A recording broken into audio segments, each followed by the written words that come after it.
Hey gamers, Maniac here with GameAccess.net. Basically, I'm doing a Mind of Maniac, which is also being considered a public service announcement. There have been a lot of major films that have been coming out for this summer. This is the big summer of blockbusters. We're in the middle of it right now.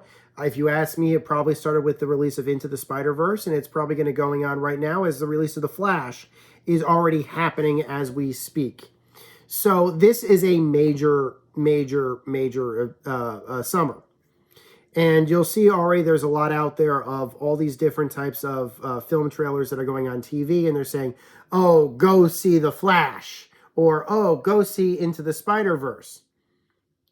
And then it says, see it on IMAX. And that's what this video is about. What is IMAX? And why should you care? And why should you go see a film on IMAX as opposed to something else? Let's talk about what IMAX was. Let's talk about what IMAX is. Let's talk about how I feel about it. And hopefully by the end of this video, you guys will learn something. I am an IMAX purist.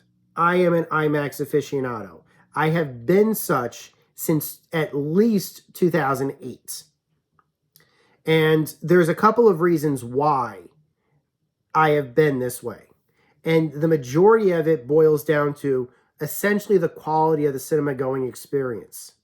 I am a big snob of picture quality. I was one of the first people to get DVDs when they came out. I was one of the first people to buy Blu-rays, so much so that I actually bought HD DVD at first. I wanted to have HD movies as soon as possible, and that launched first. And I thought that would win the format war, but I was wrong. But again, it's okay. I'll get over it. And now I'm a big aficionado of 4K. So for me, picture quality and sound quality, especially when I'm seeing a film, are absolutely precise. If I see, for example, that your film is not showing the black bars and it looks stretched, I am going to stop the tape right now. I am going to go into your player settings and I'm going to fix them right there in front of you and say, there, now it looks right. Now you're at the right resolution. Didn't it look so blurry before? And they're like, I hadn't noticed. Yeah, but doesn't it look better now? Oh, yeah. That's what I do for you guys. It's also a reason why you see all these videos I produce of how to make the best out of your Xbox, your PlayStation, how to get HDR out of your TV. I do it for you guys. So this is why. I'm just trying to help the little guys out. So needless to say, obviously you would say that, well, of course he's going to go see IMAX. He's a visual purist. There's more to it than that. Why is IMAX so pure? IMAX is essentially a film standard. It is 70 millimeter projected film. Let me rephrase this. A 70 millimeter projected film, I think they shoot it on like 65 millimeter cameras. Film cameras, basically it's shot, it's edited, and then it's just printed onto the film stock and then shipped out to the IMAX theaters that are around. Now, if you've been to an IMAX theater recently, and then you went to a completely different IMAX theater in a completely different part of the country, at a completely different, you may notice, weird, this is an IMAX theater, but it doesn't look that dissimilar than like a Cinemark XD screen or something like that. Or then you could go into another IMAX theater and you can say, wow, this looks like a fisheye lens. This looks nothing like the last IMAX theater I just went to. Then you could go to a completely different theater after that and you can say, oh my God, this screen is the size of a building. I think I'm looking at the side of a skyscraper right now. What does this mean? It means that there is a format war going on amongst IMAX. And the truth is that they're really, at least when it comes to screens and it comes to projectors, because of that, a lot of consumers are having problems sourcing out going to see major films because these screens are not common. And the unfortunate reality is you could essentially, unless you know what this movie was shot on, down to the aspect ratio, and that's all decided by the director in the studio, and you know for certain what the theater that might be within driving distance, hopefully within driving distance, may even be further than that, you may see only essentially half your movie. It'll look great, but it may in fact only be half of the screen. And we're going to talk about that right now. Most IMAX screens, when they first got released, were created at, I think it was like a, not a 4:3 aspect ratio. I'm going to call it like a 1:34:1 aspect ratio. Essentially, I would call it like a wall IMAX. There's a little taper usually on the top of it, because I think to compensate for the spherical lenses. But the vast majority, if you had gone to, like, let's say a museum of science or a natural history museum, most of those original types of theaters that they would be included in like major venues and things like that were of, like, I think the 1:34 aspect ratio.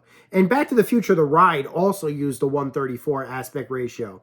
That actually technically, the ride itself was a ride, but it was actually technically an IMAX theater in the same way, which is hilarious, and I'll get into that later. And the reason why was because the theaters and the screens were configured in such a way to give the audience an immersive experience as if you're there in the environment. IMAX cameras shooting in 70mm with their 70mm, with those IMAX lenses, were usually shot with nature documentaries. And the rules for them were very well set. Like, if you go and look up, like, on Google or on, like, 4K or something like that, you know, the classic IMAX documentaries, like IMAX Penguins, for example, or IMAX Sharks, or IMAX Under the Sea, then you'll notice something very similar when you watch them all back to back. One, the vast majority of the picture looks fantastic. Like, all the picture looks fantastic. That's the first thing you're going to notice. Even in 4K, it looks fantastic. The second thing you'll notice is that it's mostly nature. It's mostly you put a camera in front of something and you just see what's going on in front of the camera. Nobody really talks. You very rarely see that. It's usually like a couple of penguins walking out around a glacier, or a polar bear, or sharks or fish swimming around in the oceans, or the people getting pictures of astronauts in space, or video, you know, images of astronauts in space. That's IMAX. And in order for the audience to know what's going on, it's usually narrated by some celebrity, basically. One of the first date I ever went on with my now wife, we actually went to go see an ocean documentary in Massachusetts of a bunch of basically underwater fish. And that was the traditional IMAX experience. And it was narrated by Kate Winslet and Johnny Depp. I can't remember the name of it off the top of my head, but essentially that's basically, it was a traditional IMAX film. Usually the vast majority of films, up until I think The Dark Knight, were not that. Essentially speaking, even back then, for the longest time, and I remember seeing, like, for example, The Matrix Revolutions on that exact same screen that I just described. It was an IMAX. It was an IMAX film. What they had done was they had taken the original film negatives, the 35mm film negatives, and they had post-processed it, blown it up to the 70mm IMAX standard. The thing is that the aspect ratio was fixed, and the film itself had a quality threshold. And while it would hold up on the IMAX screens if treated in that way, the aspect ratio would certainly not fill the screen. And they kept doing that for the longest time. I think I remembered seeing like an IMAX print of Daredevil on it. I think they made an IMAX conversion of like Apollo 13 a couple years ago. They did a segmented version of it. They took the digital medium and they converted it for episode 2 when that came out. Although it was truncated, they cut some scenes. Basically, they had kind of set the rules for IMAX film at that point, and so but the thing is that people, even though they weren't filling up the whole screens, people actually really did enjoy the experience. And the reason why was because it was a big screen. Even if it wouldn't fill up the screen was certainly bigger than what most people were seeing. The sound was great. And the image, for the most part, did in fact hold up. So people went. And then there was a guy named Christopher Nolan. Christopher Nolan, I love you. And let me tell you why. Christopher Nolan decided, at a time when everybody was moving away from 35 millimeter and going straight to digital. At this point, the digital revolution had pretty much started. Everybody had been pretty much done with 35 millimeters, with the exception of the theater chains. But basically, George Lucas, when he shot episode 2 and he shot episode 3, he showed pretty much everybody that digital cameras and digital video cameras, even when converted to 35 millimeter print, looked better than if you shot your film on 35 millimeter. There are still some directors that will shoot on 35 millimeter, and we're going to talk about guys like Christopher Nolan and Jordan Peele in just a second. We're going to save them for a second, so please hold your comments until I say my piece about those two directors. But for the most part, like with the exception of like Detective Pikachu, which shot on 35 millimeter intentionally for the noir look, most films, by like the mid-aughts, were starting to shoot on digital. And again, the reason why was because if you shot on digital and converted it to the IMAX standard, it would look better than if you shot on 35 millimeter and converted, even to 35 millimeter. So Nolan stepped in, and his plan was he wanted to make a sequel to Batman Begins. Batman Begins essentially reinvented Batman. Was a major release. Was probably it was released in 2005. It was directed by Christopher Nolan and starred Christian Bale, of course, and Michael Caine, of course. And it was basically the definitive Batman origin story that are cited back time and time and time again. And it was shot the way it was shot. And it was shot traditionally. And I know a lot of people were like, especially when it came to the fight scenes, it was too close. The cuts were too fast during the fight. It was tough to keep track of what was going on. But it was still a very entertaining movie. And Nolan came out and he says, I want to shoot this second movie, which is going to be The Dark Knight. And we're going to shoot it with IMAX cameras, as opposed to digital cameras. We're going to shoot it with IMAX. Now, shooting on IMAX cameras, there's only so many of them in the world, literally. And they're expensive. And the film for them is very expensive. While this movie was certainly considered to be one of the most profitable movies, Warner Bros. Was highly anticipating a very good return on it. There was no budget, essentially, to shoot the entire film on IMAX. That would have probably been way beyond what Warner Bros. Alone was willing to spend. On top of that, there is difficulty with using these IMAX cameras. Now, I told you about how IMAX cameras were traditionally shot or traditionally used to make IMAX documentaries because I wanted you guys to be aware of a couple of factors. Like I said, you will notice that the majority of your IMAX films that you've seen that are traditionally shot are mostly shots of scenery with narration. There's a reason for that.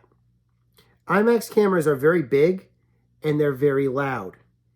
In fact, they're so loud that you cannot shoot audio or record audio during a take.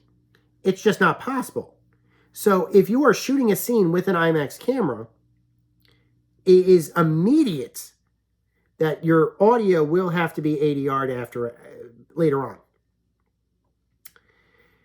And if you rewatch The Dark Knight, knowing what I just told you, you actually are going to notice something. I'm serious. Okay. Let me explain this to you guys. The opening scene, there are 3 major scenes that are shot with the traditional IMAX cameras with The Dark Knight, in The Dark Knight. The first scene is the bank heist scene that was completely shot on traditional IMAX cameras with traditional IMAX cameras. As far as I'm concerned, Wally Pfizer, who was, I believe, the director of cinematography on that film, should have won the Academy Award. The fact that he didn't is as far as I'm concerned, the first nail in the coffin for the relevancy of the Academy Awards. The Academy Awards was basically awarded every film that year, every award that year to Slumdog Millionaire, which as far as I'm concerned was a depressing piece of trash and not deserving of any of the awards it got. There, throw tomatoes at me. But basically, it was unfortunate that it won every award it certainly didn't deserve. The best picture of that year was The Dark Knight. The best cinematographer should have been Wally Pfizer. I hope I'm pronouncing your name correctly, sir. The best director was undoubtedly Christopher Nolan. And anyone who disagrees with me is just simply wrong. Okay. So, this is what happens. Rewatch the bank heist scene. I'll wait. It's unfortunate that some of you may actually watch that scene, or may have to watch that scene, unfortunately, in the theatrical version of it. And when I say theatrical, I mean the 35mm output or the digital output of it. The reason why is because half the screen was cut off. Even on the home video release, I think they still cut off a quarter of the screen. And there's a reason for that, and I'll get into that why. Basically, essentially, Christopher Nolan not just shot those scenes on IMAX, he shot those scenes on the IMAX aspect ratio, the 134 I was referring to. The rules for shooting in that type of medium, at least as far as the language format is concerned, is a lot different than shooting it on traditional, even digital cameras, basically at the traditional scopes. I'll get into that in a bit, and I'll get into why in a bit further. But that's one scene. And if you watch that scene, the bank scene specifically, even after the fact, even if you're watching it in the home video version, you'll notice that all of the Joker's gang members, and even the Joker himself through the majority of that scene, are wearing masks. Masks that do not have manipulated mouths. Or if they do, yes, they're expressing through it, but there's nothing you could sync. You can notice that it's not fully synced. As far as I know, the only person who actually speaks and the mouth matches up exactly was the bank manager, played by, I think it was what's his name? It was Hollywood's biggest, William Fincher, I think is his name. Hollywood's biggest that guy. You watch him and you're like, oh, it's that guy. William Fincher or something like that. He was on the show Mom or something. But great actor. Loved him in everything he's in. Anyway, so he's the only person who dubs. Even Heath Ledger, when he takes his mask off, you'll notice that he only has his mouth in frame for like a minute of a second where he says the word stranger. That's it. And that's because all the scene was ADR'd. And they later moved it up. The second scene that was shot entirely on IMAX cameras was the tunnel car chase scene with the armored car and the Batmobile, the Tumbler, and the Joker's where he's basically trying to get Harvey Dent. And you'll notice like most of the cops are wearing SWAT gear, full SWAT masks and stuff like that. And the Joker really doesn't say too much except kind of grunt and stuff like that. He kind of has a few things and things like that, but most of it is sound effects and music, or like people talking, but they're not on camera when they're talking. Again, that was because they were shooting that on IMAX. And then they shot some silent scenes at the end, basically. The establishing shots they shot with helicopters. All the establishing shots, you notice they're moving. That's because those were shot in IMAX cameras. And some scenes where people didn't talk, like when Morgan Freeman was walking into the building in China and turning in his phone. Basically, that was shot on IMAX because he doesn't say anything, so it's basically just he's walking in. But here's the best part. Like I said, that was shot on a 134 IMAX ratio. Do you have any idea how few 134 IMAX screens are in this country, in the US alone? Not that many. And I remember I had to go down to Florida, Orlando, Florida. And I actually called like 2 or 3 weeks, like a month in advance. I actually called the theater because I'd never been there before. But I knew I was going to be in Orlando at that time when the movie came out. And I knew that Orlando had traditional IMAX theaters. And so I called up the theater. Like I said, look, this is going to be the weirdest call you've ever had in my life. What is the size of your IMAX screen? They said, oh, it's 80 feet tall by 60 feet wide. And I'm like, 133, perfect. Thank you, I'll buy the tickets tomorrow. And I did. And I went to go see it on a traditional IMAX screen, and I loved it so much. But because they didn't shoot the whole film on IMAX, the movie's perspective shift. If you watch the original Blu-ray version of it, you're going to notice that there are some scenes that fill up your whole widescreen television, and then there are some scenes that kind of go sliver. The majority of it is slivered. The ones that are slivered, that's the traditional 35 millimeter they shot on. The ones that are like this, that's the IMAX stuff. But even they had to admit that they had to cut off. Like here, imagine that this is your television screen nowadays. The IMAX screens, if they were true, would have been like up to here. So you still lost about half the screen. However, there are plenty of IMAX screens in the United States that are at like this aspect ratio or a little bit wider, basically, that would fit that perspective. The problem is that for The Dark Knight, it needed that real scope, so I had to go all the way out there. There are a couple of more. There are a couple of more movies. Obviously, when they did The Dark Knight Rises, more of that film was shot in that IMAX in that aspect ratio. The big Tom Hardy scene where Bane walks out onto the bridge and says, "Mr. Wayne." You watch that scene today on your home video, and you're seeing a very big close-up of Tom Hardy's upper body. I can tell you from memory that when they shot that scene, or when they displayed that screen on the IMAX aspect ratio, Tom Hardy showed his entire body, and Tom Hardy was 80 feet tall. Now, maybe Tom Hardy is 80 feet tall in real life. He probably is. But that was a much more imposing moment as a theater-goer audience. And I remember even watching it on 2K Blu-ray, which was at the time the absolute best. It still didn't ring me as much as that IMAX present. It was when I went to go see it on IMAX. It still didn't. It still wasn't as threatening. And I'll admit that shot was unusual because the majority of, like how I'm shooting this scene right now, I learned in a college basically how to frame a scene. If you're going to shoot a movie, basically, this is how you would shoot a person. If you look at how I'm looking right now, the top of my head is on the top of the frame, the top of your screen basically, and I'm cut off at midpoint. The reason why is because if I was like this, I'd look really weird. Don't I look really weird? But no, I know better. There's some cutoff points. At the top of the head is one of them. The waist is another one. The ankles is another one. That sort of thing, basically. They try their best. Showing a whole body, that's different. You can show a whole body. That doesn't look weird. But essentially, if you show like the top, cut off at the neck or cut off at the waist or cut off at the ankles, it looks weird. IMAX doesn't pull that. IMAX's rules are, because of the heavy scope and the projected size, they go at mid-frame. So whereas I would be at the top of the frame, the top of my head would be at the top of the frame here. If I was being projected with an IMAX camera on an IMAX screen, you would be seeing my head in the middle of the screen with literally just as much headroom on the top, basically just as much space on the top as there is on the bottom. Why?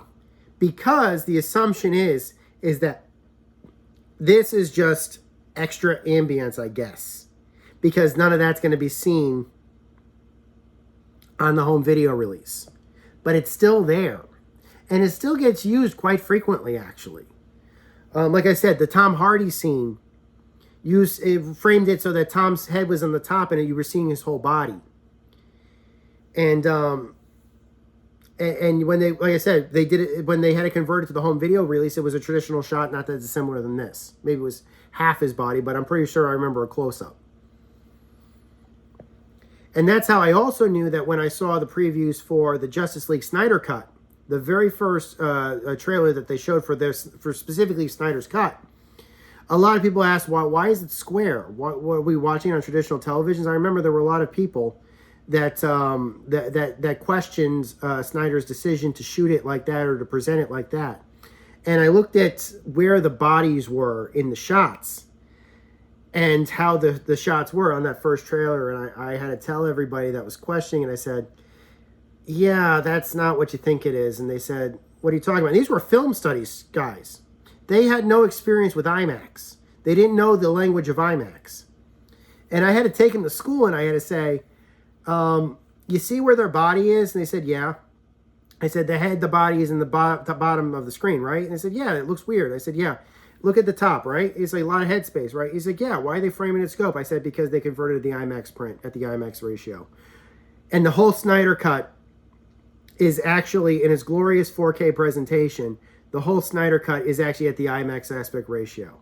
And you can say what you will, I actually, that was something for Snyder. I got to give Snyder props for that one. I love, and to this day, I actually do prefer the Snyder cut of Justice League.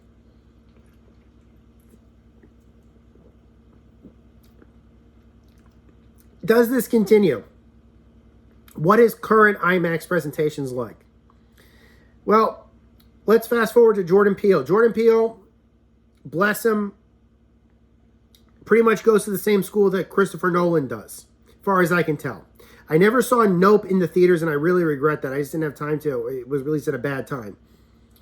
But it looked to me, based upon what I had seen of the work, that he had shot with IMAX cameras, basically with the same rules that Christopher Nolan had. And that should definitely be applauded to Peele. And I think he's going to move forward with releasing more films in that manner. Nolan did not just The Dark Knight Rises. He continued to be an IMAX aficionado, continued to traditionally release IMAX films. I remember, I think it was, oh God, he did that war film that the name escapes me off the top of my head right now, Dunkirk. He did Dunkirk with the IMAX cameras. How much of it, I don't know. I unfortunately didn't get a chance to see it on the IMAX screen. I had to wait for the HBO release, unfortunately, and I regret that. There was another film that he did, which everybody really loves, Tenet. That I actually did see, at least the opening, on an IMAX screen. Tenet was also released at a bad time. And unfortunately, I didn't get a chance to see the scene on the proper IMAX ratio. I saw it on like the 16:9 aspect ratio, but I did see the opening scene, which he did shoot with IMAX cameras. And again, if you notice really quickly and you rewatch the opening scene of Tenet, everybody's wearing SWAT gear and masks. And I remember saying, oh my God, this is IMAX print. And they looked at me like, well, how could you tell? I said, well, first off, we were watching, I think we were going to see episode 7. I'm sorry, not episode 7, episode 9 on an IMAX screen that had the widescreen aspect ratio as opposed to the 133 or 134 aspect ratio. Because I knew for a fact going into it that this had just been a reprinting, that episode 9 had not shot on IMAX. Episode 8 did not as well. Episode 7 did, but only one scene. The Millennium Falcon chase scene, not the one you're thinking of, the one where they're on the planet. And Race is trying to find a ship or something, and she says the garbage will do, and it's this long continuous shot where they basically run into the Falcon, they fly the Falcon, they try to smash up some TIE fighters. That whole scene, that's the one scene in the sequel trilogy, I'll call it, where they shot that on IMAX. That whole scene, but it was just that one scene. The rest of the film was shot in traditional 7. I went to go see 8 on a 133. And it was pretty much all CinemaScope. The entire film was CinemaScope, and I'm fairly certain that episode 9 was also entirely CinemaScope. The Marvel movies, they're a little different. The Russo brothers who shoot the Marvel movies, and I love these guys, I really do. I loved Endgame, I loved Infinity War. They reposition their cameras. They don't use the IMAX cameras, or they don't use the same IMAX cameras that Norden and I think that Nolan and I think Peele are. If you go to see a traditional or a modern Marvel movie, even one that says it's IMAX enhanced, like most recently Guardians of the Galaxy Volume 3, which by the way was a really good movie. That's not shot at 133.1. I don't even think they shot that using IMAX cameras either. There's a different type of camera that I think those guys use. I think they're called the Arri Alexa cameras. Those are shot using, I think, the 16:9 aspect ratio. Don't quote me on that. It might be a little different. But depending upon the film's budget and how major the release of it is, A lot of films, including like the original Guardians of the Galaxy, Captain Marvel. What else? I'm trying to remember. Ant-Man and the Wasp. Those were shot with certain scenes at the 16:9, but it was meant not for the 133 screens, although certainly the 133 screens could display it, but for those slightly wider, taller, I should say, but still wide, just more 16:9-ish, IMAX screens that the majority of the newer IMAX theaters actually support. Infinity War was entirely shot with those cameras. Avengers Endgame was entirely shot with those cameras. And while they did not do a home video release at those aspect ratios, they used the original they used the CinemaScope aspect ratios for those home video versions.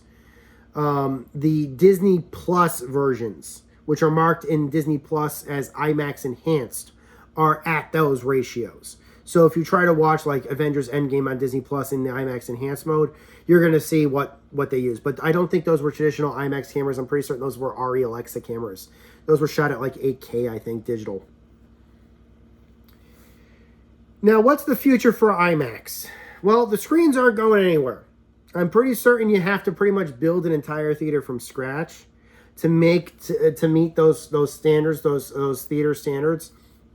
So unfortunately, if you are at an IMAX theater that is essentially not a 133, that is essentially a widescreen and a half, which I call half IMAX, those aren't getting changed out unless they basically demolish the theater and replace it with a new one. And that's not going to happen, unfortunately. They are, however, changing the projectors. A couple of years ago, even I noticed this, especially when I was going to see films like The Dark Knight Rises. The screen would be good, but the projector wouldn't be. Now you're saying to yourself, well, what are you talking about? It's 70 millimeter film. Isn't that great? Doesn't that hold up? I said, yep. The problem is that if the bulb isn't changed out regularly, the projection that you're going to see is pretty dim. And that was a problem that I was having with a lot of IMAX theaters, especially over the years. And I'll be honest with you, Cinemark XD theaters actually had this problem a lot of the time too. I could have a really high resolution picture. It would just be the brightness settings were half of what they should have been. Didn't matter if it was 2D, didn't matter if it was 3D. The picture was still dim, dark. And no matter how high your resolution is, if it's dark, you can't see that detail. And it sucks. It sucks bad. But then IMAX came out with a solution. IMAX laser. 4K laser projectors. Haven't had a bad show on those since. However, as far as I know, there's only two of those on the entire Eastern Seaboard. One, I think, is in the National Air and Space Museum, the Smithsonian Air and Space Museum. The other on the Eastern Seaboard is in the Jordan's furniture store in Reading, Massachusetts. That's it. As far as I know, those are the only IMAX. I literally would have to go to either DC or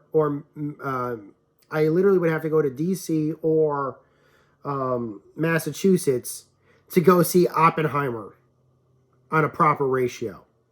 And the unfortunate reality is that given the fact that this is the height of the summer and the blockbuster is getting released every week, you may only have 2 to 3 days of opportunity to go see that film before it's switched out with another one. Because it's not that the demand is so high, it is, because there's literally no theaters, there's no competition.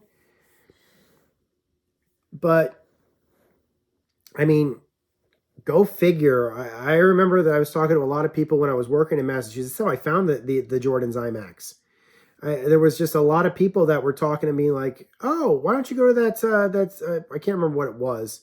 I think it was like an AMC theater. It's like, you can go see Venom on that AMC theater. I said, are you kidding me? They said, what are you talking about? What's wrong with the AMC theater? I said, have you been to the Jordans? They said, wait, there's an IMAX at the Jordans? I said, oh yeah. And It's $375. I'm sorry, $13.75 a ticket. Sorry, $13.75 a ticket. I want to make that clear. It was not $3.7. It was never $3.75. That was a misspeaking. This was me misspeaking. It was $13.75 a ticket at the time, which was at least $6 or $7 lower than what AMC charged, and the screen was bigger, and it could show. I could watch First Man on it, and that final scene of First Man was shot at the 133 when they're on the moon, and it was glorious. Absolutely glorious. I have no regrets. And I went to go see Guardians. Like I said, I went to go see Guardians Volume 3 on it. Didn't fill up the whole screen, but it did fill up a lot of it. They did reformat it specifically for the slightly wider ratio. I think they did a special ratio for that particular screen. Don't quote me on that, but I'm pretty certain they did. And I loved it. And that was a difficult movie to watch, but I loved it.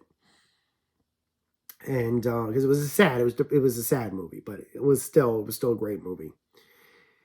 Moving forward, missed out on seeing Spider-Verse on that, but I'm pretty certain Spider-Verse was a digital to IMAX conversion, which again is great because they shot that movie on like at least 4K digital, probably higher than that. The next film I'm probably going to see on it is probably going to be The Flash, and as far as I know, The Flash is a conversion. And but it was not shot at the 133.